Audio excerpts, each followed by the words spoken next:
Adviser Nalinikant foundation पाश्चात्य शिक्षार प्रभाव में जो पिलाने सब सुदिगरे न जाए कुदिग बेस मन कर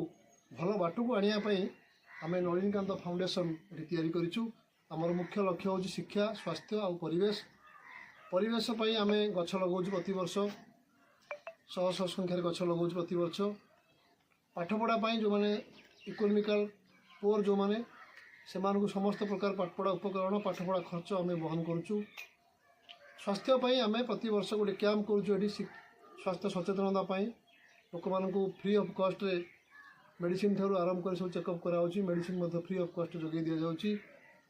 आ सबुठ बड़ कथा हूँ लोक जीवन रक्षापी अत्यंत आवश्यक रक्त ब्लड डोनेशन आम प्रति वर्ष आम पाखापाखि 100 यूनिट पाखापाखि ब्लड डोनेशन करुचु एवं असमय जो आवश्यक पड़े आम पिला माने जाई कटक भुवनेश्वर ब्लड बैंक रे रेड क्रॉस रे ब्लड दियंती तेणु मु समस्त धन्यवाद देवी जो मेंबर माने यहाँ गढ़ी आ मते उपदेष्टा भाव रखिंट समस्त मंगल कामना करुँची यह मोर प्रभु जगन्नाथ निकट रे कामना।